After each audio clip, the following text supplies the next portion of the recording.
Torej, v organizacijo tega srečanja bi jaz kar rekel, da je to v okviru našega gibanja Družina in življenje.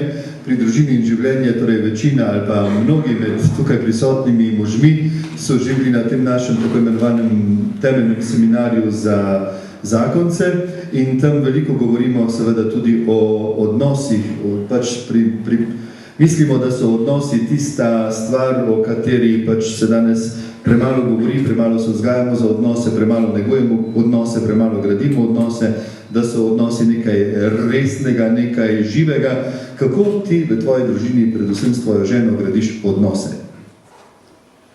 S trdo besedo. Ne.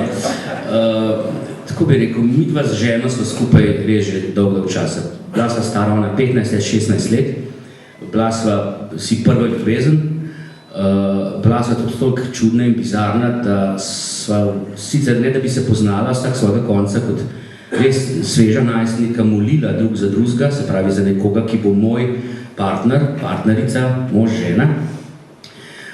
Tako da jaz tudi dostakrat rečem, da moj zakon gre lahko po vseh cerkvenih zakonih takoj narazen, ker je ona že od 12. leta naprej konkretno zame molila, ker je bila že zaljubljena vame, ker sem prav berila.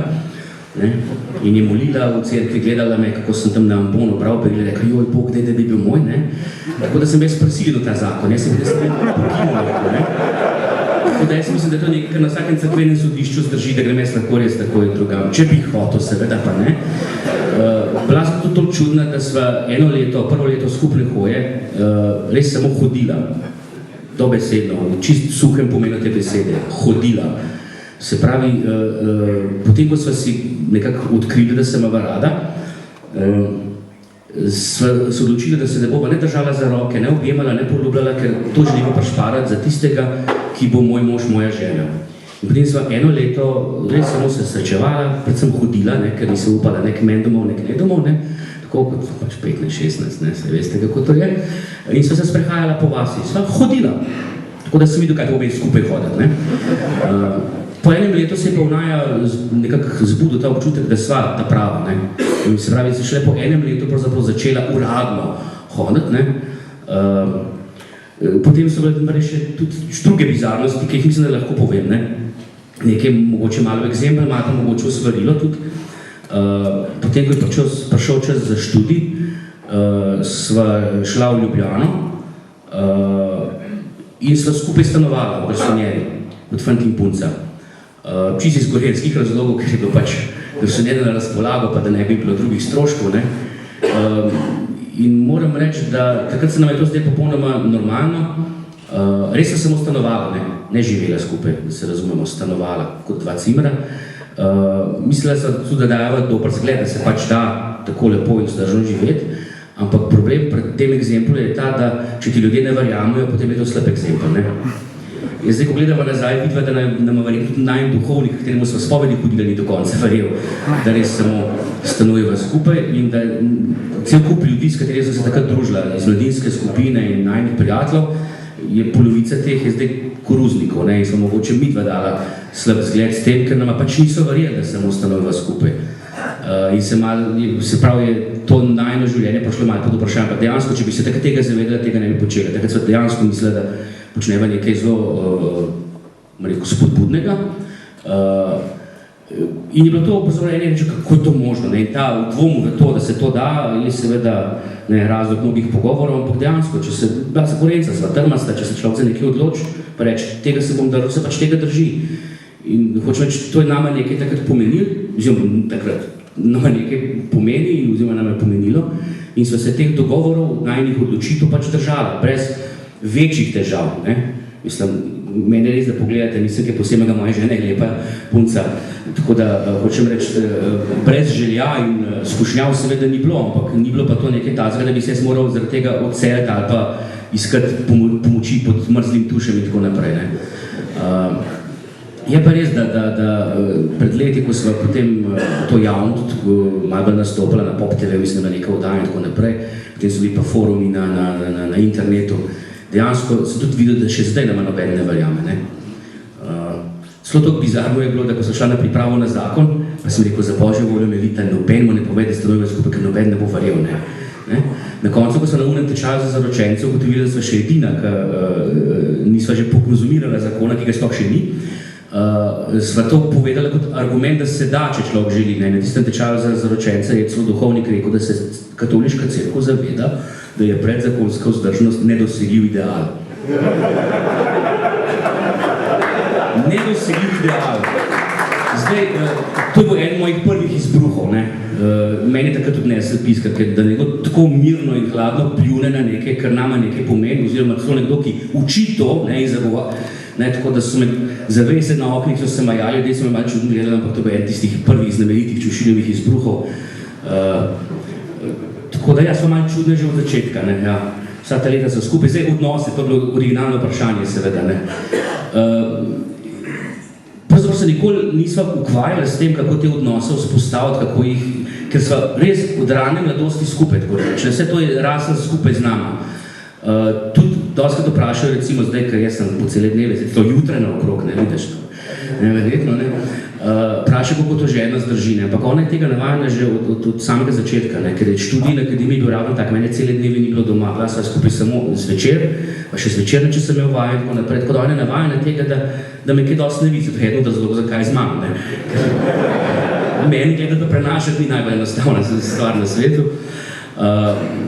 In ta najna komunikacija je mogoče malo, bom rekel, nenavadna, netipična, ne? Ni taka, bom rekel, naučena, ampak je zelo podeljena iz družin, ki sva jih živela. To sva tudi ugotovila tam nekje v 4., 5., 6. letu najnega zakona, ali so 7, ki me da krizno, ne vem, ko sva ugotovila, koliko močno sva zaznamovana z najnimi starši, ne?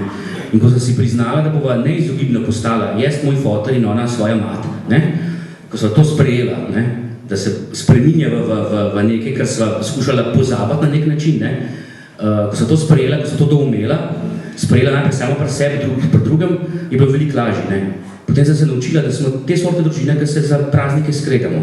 In sva rekla, ali pa ko pakiramo za dopust, to je, ne, pa gremo, ne? Pa smo srečna družina, ne? Ko sem ugotovila, da najbolj to prepreče, tako da se najprej skregaš, že a priori, najdeš razlog, ne? Se skregamo in smo skregali, zdaj pa lahko mirno potujemo naprej, ne? Do tega, to je naslednji korak, da bolj priporočam kot tega prvega, da se rečeš, lej, danes se pa ne bomo, je prav, ali pa dajmo se potruditi, da ne? In ko to preneseš potem tudi na otroke, da jim tako kakšne 2 dni pred Božičem, ali pa kakšnim novim letom, ali kakšno veliko nočo, ki je malo krizno obdobje, reče, poslušajte, od danes naprej pa do torka smo skozi prijatelje, da? In se pa tega držimo, ne? Malo nasilo, jaz se najtežji v tem primeru zmagujem, ne? Ampak, če se priori odločiš nekaj narediti, toliko smo pa že desca, da se besede držimo, se pač tega držimo, imamo lepe, mirne, tako kot pravi pater Gostečnik, praznike je treba načrtovati, ne? Nekaj, kar zveni malo čudno, je rekel, ni improvizacij pri družinskih srečanjih, je rekel, to mora biti skrbno načrtovano in to je na nek način res. To tudi ne pomeni, da načrtuješ govore, pa si spišeš, kaj bo ženi povedal, ne? Ampak da se nekako odločiš, kaj želiš doseči oziroma kaj želiš ne početi v tistem obdobju in to je nekaj pomembnega. Drugače pa, kar se te komunikacije še tiče, ne? Dostakrat se zgodi, da me po cele dneve ni, da se ne vidva, imava dogovor, ne? Da če več kot 2 ali 3 dni zapored ni domov, ne, čez dan, da imam pravico zvečer vzbuditi, ko pridem pozno in da se kaj pogovoriva. Ne. To je nekaj, kar je pri enem ženskem zajtrku, oziroma bila večerja, ne, vzbudilo strašno negodovanje. Kakšen grozen človek, da sem, da ob pol enih zjutraj zbudim ženo, ki že mirno spi in zahtevam, da se pogovarja z mano. Ne. Ampak imava ta dogovor zaradi tega, ker je potem, če se par dni ne pogovarjava, se naberijo neke stvari, pa čeprav ni nič posebnega, ne. Ampak naberijo se neke stvari, ki jih ne predelajo. Pa tudi, če je to, kaj otroci v šoli počnejo, pa kaj meni režiserji v teatru težijo in tako naprej. Neke stvari enostavno moramo midva predelati. Nič ne pomaga, če se jaz pogovarjam z njim prijateljem na kavi. Jaz moram to z njo se pomeniti. In nič ne pomaga, če ona to govori svoji mami ali pa župniku prespovedi ali pa svojim, mislim, komorkoli že, ona to mora z mamo predelati. Od najbolj banalnih stvari, ne vem, da je izmanjka denarja v trgovini, do, ne vem, da je učiteljca, karkoli, ne. To morava midva predelati. Morava si, enostavno si poveva stvari, ki se nama zgodijo, ne. Se pravi, raport, kaj je bilo, ki je nekaj pravzaprav banalnega, rutinskega, ampak je nujen. Tako kot servis pri avtomobilu. Vsi vemo, da servisa na avtomobilu pač ne smeš, ne, zanemariti. Sploh pri sodobnih avtomobilih, ki imate računalnike, moj svak, recimo, ne. ki je sam svoj mojster, ne, bom že to sam skrbel. Ja, že sam poskrbi, ampak tistega računalnika pa ne znaš izklopiti. Ne, in ko je avto enkrat zgrešil tistih, ne vem, 5-6 servisov, ne, se je zablokiral. Ne, da ni bil avto je bil čisto podobno servisiran, samo računalnik ni imel informacije, da je servisiran in se je sred ceste ustavil.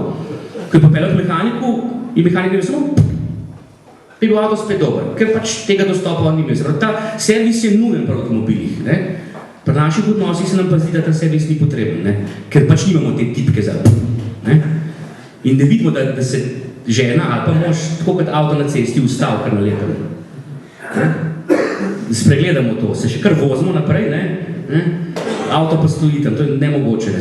Ta tehniko obvladamo, teh stvari pa ne vzimamo, ne znamo povesti, da je to isto, ne? Da ne poskrbimo za se, kot skrbimo, skrbimo za svoje avtomobile, za svoje obleke, za svoje hiše, za svoje vrte. Vrt kosimo redno, je to res. Ne? Čim je vsako nedeljo imamo sosedega. Pa nas tudi zdaj ne, ampak to je zdaj pol leta, ker je ta zakon, oziroma prejšnje pol leta. Kaj šlo pa to redno? In to počnemo, ker vidimo, da trava se zaraste in potem to kosimo.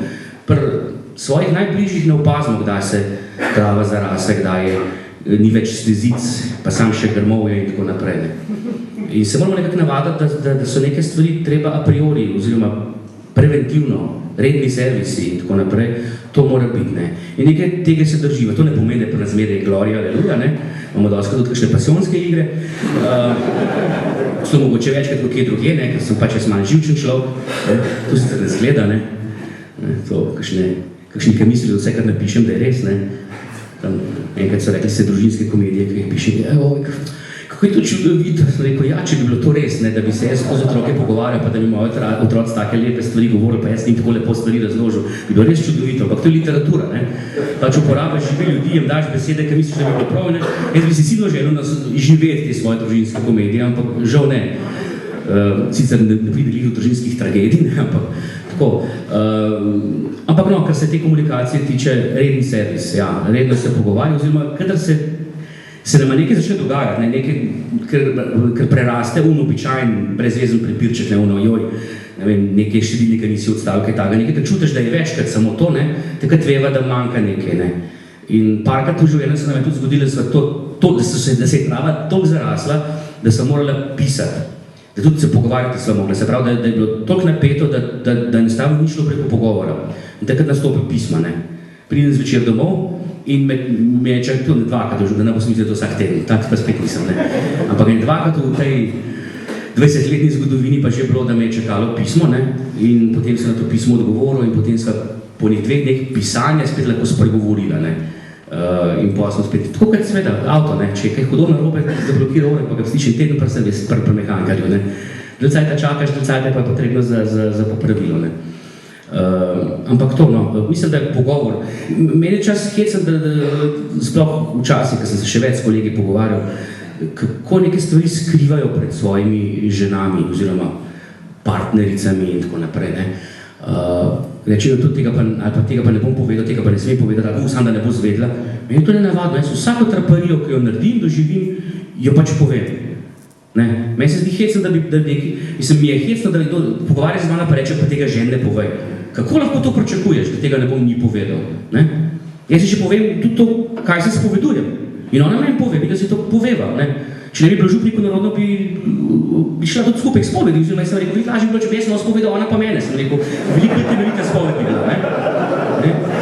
Ampak to zaenkrat nekako, je naš župnik rekel, da to zaenkrat on ne bi prakticiral še. Ne? Ne hočem reči, da si poveva, da meni nimam stvari, ki bi jo skrival pred njo. Ne? In se mi zdi, ne samo bizarno, ampak tudi na nek način narobe, da so stvari, ki bi jih pred njo skrival. Pa res ni stvari, ki ne bi povedal. To se mi zdi nenavadno, da nekomu, ne, s katerim si deliš posteljo, mizo in še kaj drugega, tudi stranišče, da nekih stvari pač ne poveš, ne, oziroma skrivaš. Tega sam ne razumem, to je nekaj, kar ni sploh v mojem konceptu. Tako da to je, kar sem se zaklepetal, bo zmanjka časa za zajtrk.